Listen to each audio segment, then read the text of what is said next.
Let's get to it. Number 10. The Paracas elongated skulls. Imagine for a second you are digging through the red sands of the Peruvian desert in 1928. You aren't looking for gold, you're looking for history. You uncover a grave, brush away the dirt, and pull out a skull. But your stomach drops because what you're holding doesn't look human. It looks like something from a nightmare. This was the reality for archaeologist Julio Tello when he discovered the Great Paracas necropolis. He didn't find just one, he found over 300 of these monstrosities. Their heads weren't just big, they were elongated, stretching backward into a massive alien cone that defies the laws of human anatomy. Now, any first-year anthropology student will scream cranial deformation. We know ancient tribes used boards and cloth to bind babies' heads, but there is a massive, uncomfortable problem with that theory. Binding a skull can change its shape, sure, but it physically cannot change its volume. It's basic physics. You can squish a balloon, but you can't make it hold more air. The Paracas skulls are up to 25% larger and 60% heavier than a standard human skull. That is biologically impossible for a normal Homo sapien. Furthermore, humans have a sagittal suture, the line running down the top of your head where the bone plates fuse. Many of these skulls, they don't have one. It's just one solid, smooth sheet of bone. So we are left with a terrifying binary. Either these people figured out how to genetically engineer bone growth 3,000 years ago, or they weren't entirely like us. Recent DNA analysis, though heavily debated, claimed to find mitochondrial DNA mutations that don't match any known human, primate, or animal. Skeptics are desperate to classify this as a cultural quirk, but culture doesn't erase bone sutures. The Paracas people ruled this coast, built complex textiles, and then vanished, leaving behind remains that look less like our ancestors and more like a different branch of the family tree that was pruned. And speaking of people vanishing into thin air, let's travel to North America, where an entire city disappeared while the world blinked.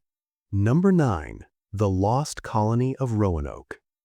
The year's 1590. You are John White, the governor of the new Roanoke colony in what is now North Carolina. You've been stuck in England for 3 years, unable to return to your daughter and your granddaughter Virginia Dare because of a war with Spain. Finally, your ship cuts through the fog and hits the sand. You run to the settlement, your heart pounding, expecting to see smoke from chimneys, to hear children playing. Instead, you are met with the sound of the wind howling through the trees. The 115 men, women, and children you left behind are gone. It wasn't a crime scene. It was a ghost town. The houses hadn't been burned down in a raid, they had been carefully dismantled. There were no bodies, no blood, and no graves. The only clue in the entire settlement was the word Croatan carved into a wooden fence post, and the letters CRO etched into a nearby tree. It was as if they had simply packed their bags and walked off the edge of the map. White assumed they had moved to Croatan Island to live with the friendly natives, but a hurricane forced him to leave before he could check. He never saw his family again. For 400 years, we've told ourselves the assimilation story, that they married into local tribes and lived happily ever after because it helps us sleep at night. But archaeology tells a different, colder story. Digs on Hatteras Island have turned up almost 0 English artifacts from that specific time. The Dare Stones, eerie rocks inscribed with messages claiming the colonists were slaughtered by savages, were dismissed as hoaxes, but new analysis suggests the first stone might be real. We want closure, but all we have is a carved post and 115 souls who stepped into the forest and were deleted from history. But while some Europeans vanished, others managed to show up in a place where they had absolutely no business being. Number 8. The Tarim Mummies. Picture the most desolate place on Earth, the Taklamakan Desert in western China. The locals call it the Sea of Death. If you go in, you don't come out. In the early 1900s, explorers pushed into this wasteland and found a series of boat-shaped coffins buried in the sand.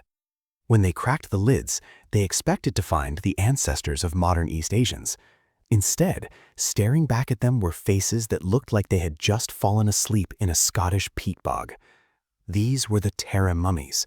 They had blonde hair, red hair, long noses, and deep-set round eyes. These bodies are 4,000 years old. They are perfectly preserved by the dry, salty air, down to the tattoos on their faces. But the real kicker is their clothes. They were wearing woolen tartans, plaid patterns, using a weaving technique that is unmistakably European. Historians were terrified of these mummies because they shattered the timeline. We were taught that East and West were totally isolated until the Silk Road. Yet here was a tall, red-headed population living in China thousands of years before that trade route opened. Genetic testing in 2021 finally gave us an answer, but it was even weirder than the theories. They weren't migrants from Europe. They were a ghost population called the ancient North Eurasians, a group that had been isolated since the Ice Age. They were genetically distinct, yet they looked European and lived in China. They brought wheat and dairy technology that changed Chinese history forever, and then, like a candle blowing out, they disappeared. Their genes were diluted, their culture vanished, and they left us with nothing but their silent, frozen faces. But while their biology is a puzzle, our next mystery is a piece of technology that science says shouldn't exist. Number 7. The Baghdad Battery. In 1938, Wilhelm Koenig was doing the boring work of cataloging dusty artifacts in the National Museum of Iraq when he found something that didn't make sense. It was a yellow clay jar, about 5 inches tall, dating back 2,000 years to the Parthian Empire. Inside the jar was a copper cylinder. Inside the copper was an iron rod. And sealing the top was asphalt, bitumen. Koenig looked at this setup, 2 different metals separated inside a container, and realized he wasn't looking at a vase. He was looking at a galvanic cell. He was looking at a battery. When scientists built replicas of these jars and filled them with an acidic liquid like grape juice or vinegar, the impossible happened. The thing produced an electric current. It wasn't much, maybe 1 or 2 volts, but it was real electricity, 1,800 years before Alessandro Volta invented the battery. Koenig theorized they were used for electroplating gold onto silver statues, a technique that would explain some of the incredibly fine gold work from that era. It implies that the ancients understood the principles of electron flow and chemistry millennia before we did. But here is where the academic brawl begins. Skeptics and mainstream archaeologists insist these were just containers for sacred scrolls, and the fact that they work as batteries is a total coincidence. They say no wires were found, so no electricity. But the alternative history camp screams that this is proof of lost high technology that was suppressed or forgotten. Which side are you on? Are these just fancy jars? Or did we forget how to harness power for 2,000 years? Tell me in the comments below. Regardless of the answer, the knowledge died. And sometimes, knowledge doesn't just die. It is murdered by a force so destructive, it resets civilization. Number 6. The Sea Peoples, 1200 BC. The Late Bronze Age. This was a golden era of humanity. You had the mighty Egyptian Empire, the Hittites in Turkey, the Mycenaeans in Greece. They had diplomacy, international trade, and complex economies. It was the first globalized world. And then, virtually overnight, someone turned off the lights. A mysterious confederacy of naval raiders appeared on the horizon. History calls them the Sea Peoples. They didn't just defeat armies, they erased civilizations. In a span of 50 years, every major city between Troy and Gaza was burned to the ground. We have the letters from kings begging for help. A tablet from the city of Ugarit reads, "My father, behold, the enemy's ships came. My cities were burned." Then the writing stops, because the writer was killed. The Egyptians fought them off and carved reliefs of these warriors, showing them with horned helmets and feathered headdresses. But here is the maddening part. We don't know who they were. Were they Vikings? Refugees from Atlantis? Trojans? They destroyed the Hittite Empire, a superpower, and then vanished from the historical record as quickly as they appeared. Historians try to explain this away as a systems collapse caused by drought and famine leading to mass migration. But refugees don't usually possess the military coordination to topple the greatest empires on Earth simultaneously. The Sea Peoples were the grim reapers of the ancient world. They reset the clock, plunging humanity into a dark age that lasted centuries. They burned the libraries and killed the scribes, which is ironic because thousands of years later, another event would happen where people didn't lose their lives to war, but to a rhythm they couldn't control. Number 5. The true cause of the dancing plague. July 1518, Strasbourg, France.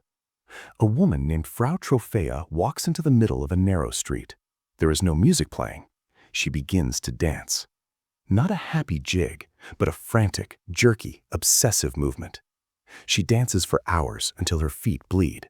She collapses, sleeps for a few hours, wakes up, and starts again. Within a week, 30 people have joined her. Within a month, there are 400 people in the streets, dancing in a grotesque, silent rave. They were screaming in pain, begging for mercy, but their bodies wouldn't stop moving. This wasn't a party, it was a massacre. People were dropping dead from heart attacks, strokes, and pure exhaustion. The city council, in a stroke of absolute genius, decided the cure was more dancing. They built a wooden stage, hired professional musicians, and forced the afflicted to dance day and night to get it out of their systems. Unsurprisingly, this just killed more people. Modern science calls this mass psychogenic illness, a stress-induced hysteria caused by the brutal famine and disease of the time. Basically, their brains broke. But others point to ergot poisoning, a mold on rye bread that contains lysergic acid, the raw material for LSD. They argue the town was tripping out of their minds. Yet ergotism usually cuts off blood flow to the legs, making it impossible to walk, let alone breakdance for a week. And mass hysteria usually leads to panic, not coordinated rhythmic movement. It remains one of the few times in history where the human software completely crashed, resulting in a plague not of germs, but of movement. But while the meaning of that dance is lost, it's nothing compared to the silence of an entire civilization that left us thousands of books we still can't read. Number 4. The Indus Valley script. Imagine finding a library from a lost world full of books, but every single page is written in a code that no one on Earth can crack. That is the situation with the Indus Valley civilization. 4,000 years ago, they were the biggest deal on the planet. They had a population of 5 million people in what is now India and Pakistan. They built massive brick cities like Mohenjo-Daro with flushing toilets and grid streets, while everyone else was living in mud huts. And they wrote things down. We have thousands of seals carved with their script, a string of mysterious symbols, often accompanied by unicorns and bulls. We have thrown everything at this. We've used supercomputers, AI, and the best linguists in the world. Result? 0. We cannot read a single word. Because we have never found a Rosetta Stone, a bilingual text that translates their language into something we know. We don't know the names of their kings, their gods, or even what they called themselves. Some scholars argue it's a logosyllabic script like Sumerian. Others suggest it's not a language at all, but a symbol system like traffic signs or family crests. And here is where the fight starts. One tribe of researchers swears this is a Dravidian language, the ancestor of the languages spoken in South India today. The other tribe insists it is related to Sanskrit and the Indo-European family. This isn't just a dusty academic debate. In modern India, this is political warfare about the origins of the culture. Which theory do you buy? Is it a lost language or just ancient clip art? Drop your vote in the comments. Until we crack it, the thoughts of 5 million people remain locked in stone.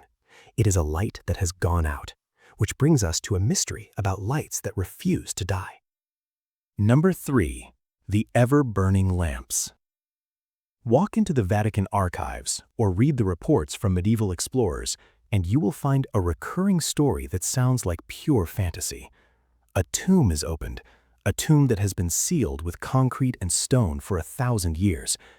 The explorers step into the stale, dead air, and there, sitting on a pedestal, is a lamp, burning, a soft, steady flame that has been consuming nothing for 10 centuries.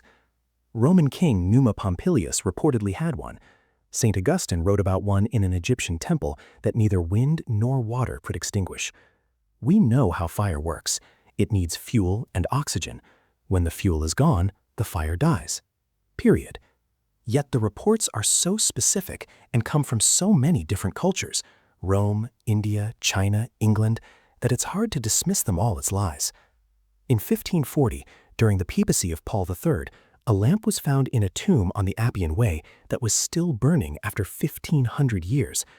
The moment the fresh air hit it, the flame crumbled to dust. So how? Some researchers suggest the ancients discovered a way to create a chemical reaction, perhaps using liquid gold or a special form of asbestos that burned so slowly it seemed eternal. Others think it wasn't a flame at all, but a concentration of phosphorescent gases or static electricity that discharged when the tomb was opened, creating a flash that looked like a dying lamp. It's the ultimate Schrödinger's light bulb. It exists only until we look at it. It suggests we might have lost a form of sustainable energy, or at least a very clever magic trick. But while a lamp is small and hard to find, you'd think a massive mountain would be easy to spot. You'd be wrong. Number 2. The true location of Mount Sinai. Mount Sinai. It is the blockbuster location of the Old Testament. It's where the sky turned to fire, the earth shook, and Moses received the Ten Commandments. It is the foundational site for Judaism and Christianity. It is arguably the most important coordinate in Western history. So, if I gave you a GPS, could you take me there? No, you couldn't. Because despite what the tour guides tell you, nobody actually knows where it is. The mountain currently known as Mount Sinai, Jebel Musa in the Sinai Peninsula, was picked by Christian monks in the 4th century AD, nearly 2,000 years after the events were supposed to happen. They based it on visions and local rumors. But when archaeologists dig there, nothing. No pottery, no evidence of a massive encampment of 600,000 Israelites, no signs of the ancient cattle corrals described in the Bible. It is archaeologically dead. This has led to a wild treasure hunt. Some scholars point to Jebel Makla in Saudi Arabia, where the peak is blackened as if scorched by fire, and there is a massive split rock that looks eerily like the one Moses struck for water. Others say it's in the Negev desert of Israel. The irony is staggering. We built our entire moral code on a stone tablet from a mountain that we cannot find. Perhaps the ambiguity is intentional, to prevent us from worshiping the place instead of the message. But while Mount Sinai is a spiritual mystery, our final point is a flesh and blood reality that changes what it means to be human. Number 1. The Hobbit of Flores. In 2003, a team of archaeologists was digging in a damp limestone cave on the island of Flores in Indonesia. They were sifting through the dirt, expecting to find the bones of modern humans. What they found instead made them question their own sanity. They uncovered a skeleton that was only 3 feet 6 inches tall. It had the brain size of a chimpanzee, large feet, and no chin. But it wasn't a child. The teeth were worn down, the bones were fully fused. It was a fully grown adult of a species that shouldn't exist. They named it Homo floresiensis, or the Hobbit. This wasn't a mistake. This was a sophisticated human species that made stone tools, hunted tiny elephants called stegodons, and used fire. But the part that keeps scientists up at night is the date. These things didn't die out millions of years ago. They lived until 50,000 years ago. Some evidence suggests they might have lasted until 12,000 years ago. That is yesterday in geological time. This means that while our ancestors were painting caves in Europe, they were sharing the planet with real-life hobbits in Indonesia. The official story is that a volcano wiped them out, but the locals on Flores have a different story. For generations, they have told legends of the Ibu Gogo, grandmothers who eat everything. They describe them as small, hairy, forest-dwelling people who walked funny and would steal food and kidnap children. These stories were told before the bones were found. It forces us to ask the terrifying question, did we hunt them to extinction? Or, in the deep, unexplored canopy of the Indonesian jungle, are they still there, hiding from the giants who took their world? But wait, I can't let you leave just yet, because the most frustrating mysteries aren't the ones buried in lost jungles. They are the ones hiding in the places we look at every single day. Number 0. The Great Pyramid's Big Void. We are arrogant. We look at the Great Pyramid of Giza, the most studied structure on human Earth, and we say, we know this. We have mapped every inch of the King's Chamber, the Queen's Chamber, and the Grand Gallery. We think the map is complete. But in 2017, a team of scientists decided to stop looking at the pyramid and start looking through it using particle physics.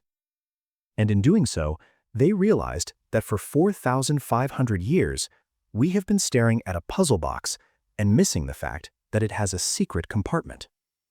The project was called Scan Pyramids. Instead of drills or dynamite, they used muons, cosmic ray byproducts that rain down from space and pass through solid stone like X-rays. 3 different universities using 3 different detection technologies verified the data, and they all saw the exact same thing. Floating directly above the Grand Gallery is a massive, empty space. They call it the Big Void. It is at least 30 meters long, roughly the size of a passenger plane. It is not a random crack. It is a deliberately constructed chamber. And here is the kicker. There are no doors and no corridors leading to it. It has been hermetically sealed since the final stone was placed by Khufu's engineers. Egyptologists, terrified of the implications, quickly tried to dismiss it as a construction gap, a space left to relieve weight from the roof. But the architecture doesn't support that. Stress relief chambers in the pyramid look completely different. The shape of the void suggests a corridor, a gallery, or a room. What is inside? The Iron Throne of the Pharaoh? The lost books of Thoth? Or is it empty? We have the technology to see the ghost of the room, but we lack the technology to enter it without destroying history. The Great Pyramid is still holding its breath, and so are we. The world is not as mapped out as the textbooks want you to believe. From the DNA in our cells to the stones of the pyramids, every one of these mysteries is a crack in the facade of our understanding. If you want to keep peering through those cracks and seeing what's really on the other side, hit that subscribe button. We don't just tell you what happened, we tell you why it matters.